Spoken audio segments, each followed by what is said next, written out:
Well, hello there, YouTube, and welcome to Wednesday, the 15th of March.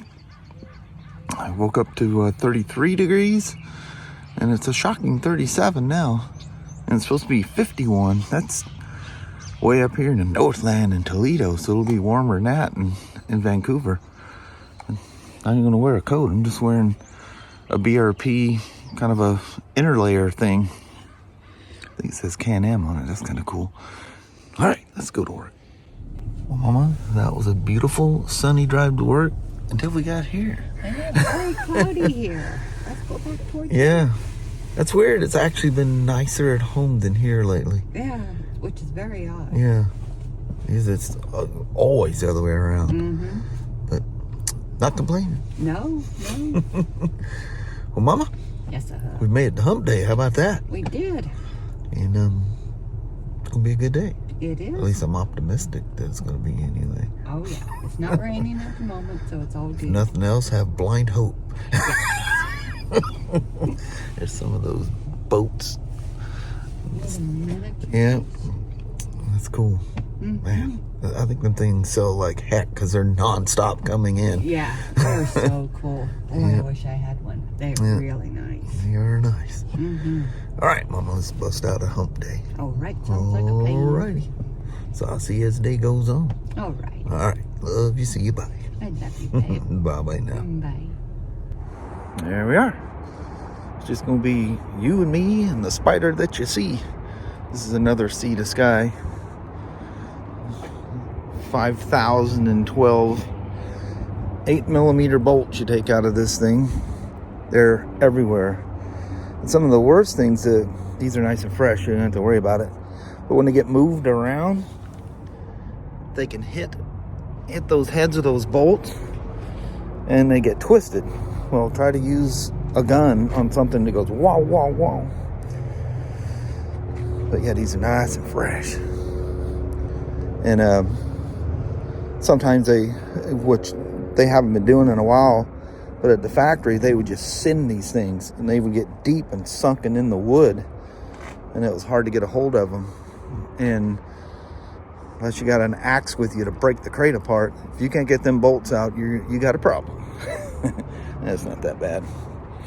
Then you need a box cutter to cut the edges, because this is wrapped. It's wrapped up until this one corner. There we go. Another SeatoSky. Here in a moment. Whoa. I'm standing way too close. You can't even see it. And that's the skinny side. And the bike is sitting in there this way. So when it's ready, the left front wheel will roll out right here. A little close, but I can, snowmobiles are light. You can move them if I need to. All right, let's do it. There's your little destructions. You do have to slit the corners because they're folded over. You just gotta be careful. Cool stuff.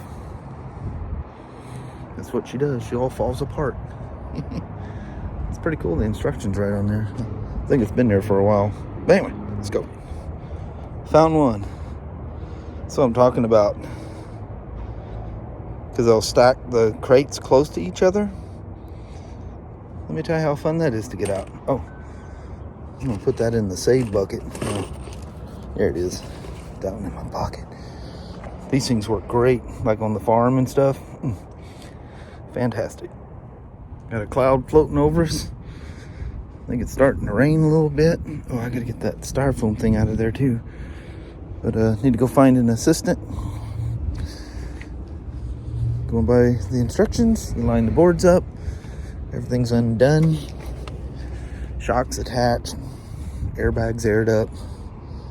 Just roll her out. And then I gotta come to a stop. And somebody's gotta stand here and hold it with the foot on the brake because you can't put the park brake on. Anyway, I need to get that styrofoam thing out of there right quick. So I thought I'd save some time by building that thing outside and not jostling things around in here. But yeah, I had to bring out a portable air tank and then dragging the thing out, no park brake, and I think it's just easier to make room, put it inside here. But again, I take the trunk off instead of trying to pack that thing around. It takes 2 seconds. Release the lock as a safety, backup, and 1 plug. That's where it plugs in. I showed you guys that the other day. And then, nice thing about this, you have takes 2 seconds to take that thing off, and then you can put the color matched panel on the back and ride it without the trunk on the back. They look good. There's a freeing feeling about it. It's like you're riding a naked Spyder RT when it doesn't have the trunk on the back. Because the bags and everything they all tuck in so tight, and that trunk's just huge back there. But oh, so useful. You can get so much stuff in those things. It's crazy. All right, let's get to building. So we made it home safe and sound this evening. Drive back was nice. Ran into rain a couple of times, but mostly nice. But let's talk about RC car suspension for a quick moment. So it's pretty conventional shock. There's oil in there. You got pistons with holes in them that control damping. Then you got the weight of oil that you use, and you set up a certain amount of sag. You don't want the shock to be topped out all the time. If it's topped out, when you, like say you drive along and you hit a pothole, there's nothing to go down to absorb the suspension. So you want to have a certain amount of sag so that if the wheel needs to go down, there's room to go down. So, and if you go too far, it's going to bottom out, too easy. So anyway, like I say, you control things with the pistons, 1 hole, 2 hole, 3 hole, 4 hole. It's a little disc that it uses as a damping piston. And the hole obviously allows less or more depending on the number of holes. I've even gone so far as to alter the size of the holes and stuff. And anyway, and then the weight of oil, the strength of the spring, and the spring tension. The spring tension is what controls preload. And the preload pretty much controls the amount of sag it has. Well, let me show you something that this has actually been around for a while, especially with RC cars, but let's show you something here. So these things have been around, very popular, especially with rock crawlers, because there's cool things you can do with these things. Internal spring shocks. The springs are inside the shock. Spring or springs. I'll pop one of these things out here right quick.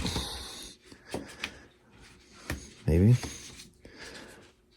So everything's spring-wise is controlled on the inside. So it comes with a spring in there in a very conventional way. It's just a regular shock. So you don't have preload. What it comes with is a slew of different strength springs. There's short ones, long ones. There's a whole gaggle of them inside there. But anyway, you adjust the strength of the spring to create the sag in a conventional way. But unlike race sag, as we call it, or sag, there's a thing called droop. If you look at the second picture here, this is standard. Spring on top of the piston. Standard. Like shocks, well, of course on this, they're on the outside. It's just a piston and a shaft floating in oil in there. But what you do is you got different strength ones in there. And of course you can change different weight oils. You put a spring under the piston. So what that does is it prevents the shock from coming all the way up. You literally have a spring that's holding the shock down. And what that does, get all this out of the way here right quick.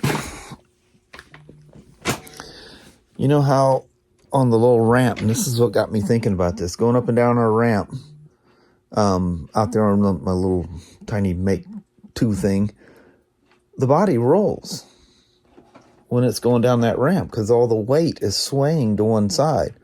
There's no dampening going on. It's just the weight of the body of the truck is swaying the thing over. Well, controlling the droop, what that does is stop or prevent or minimize the amount of body roll. Well, your first thought is, well, if you do that, what's going to happen when you go over something and it needs to go full length, or crawling over rocks? You have this, the amount of dexterity, so to speak, that it has. How it articulates. Well, that doesn't stop. Like if you go over a rock and you can see the other side is topping out and coming up, the spring is not so strong that it prevents it from doing that. And it has a secondary effect, again, for rock crawling. When you're going downhill and all the weight's up front, the rear end unloads because, it's trying to go down a hill and it unloads. Well, you're shifting the body forward and they can do a forward tumble. The exact same thing happens when you're going up a hill. The front unloads, and if you're going steep enough, you're getting weight transfer, and you can flip over backwards. You put weight in the wheels, or different weights you put down low, all these things to try to prevent that. But you can actually do that with the shocks, or control it anyway. You don't want it to, you don't want it to have the spring so strong that it doesn't lift. You just got to find the right combination of pressure springs, which is like your rebound, so to speak, the spring that controls the ride height, and then the strength of the spring that's controlling the droop, which will also have an anti-roll effect to it. So I'm going to mess around with these things and see what combination of what I come up with, and see how these things work. I know people have had great success with them and absolutely love them. Now it looks like they come standard with the brass shaft, which is more durable. No, not as many seal leaks and whatever. And it's got a little head there. I just use an 8mm. It comes with a wrench, but the wrench is kind of sharp and jaggedy, and you can knock the anodizing off of it. There's just a single flat spot there. You loosen it. Pop it out, has no oil in it now. I think there's just enough in there to be a preservative. And you have multiple colors. I'm just not into super flashy colors myself. So I was just going to put black on there, and I thought, well, I actually would like to see them. So it's kind of a gunmetal gray kind of a color to them. So I'll piddle around here, and because I got these shocks set like I like them. I like the way it looks. It looks scale, performs well, but a lot of roll in it. So anyway, see what kind of combination of whatever I can come up with, and add. I guess at that point it's not called sag, because you are forcing that, so they're referred to it as a droop. Some of the rock crawlers run them almost all the way flattened out to keep, the ride height, the vehicle weight, all as low as can go. But that can cause them, if you do any trail riding, it's going to go bang, bang, bang, because you have very little upward throw of suspension. So every time you hit a bump, it's going to go all the way through the car. But yet they'll still articulate over rocks and whatever, but you're going slow. All right, let's see what I can come up with. So this is how it comes. You get long springs, medium springs, and then the short springs. So you got soft, medium, hard, soft, medium, hard, same. Just goes across with each one. This is how the shock is set in kind of a droop mode. So it's got a spring underneath the piston, Conventional shocks, or even this setup in a conventional manner, would just have one long spring on the top. That's essentially what the stock shock does. So when this thing's unloaded, no weight of the vehicle, it's fully expanded. You can't go any further. This one, because it's set up with a droop spring that helps what I was explaining about. So you got the, the travel of your shock like normal. And then, watch. You got a spring that's drawing it back.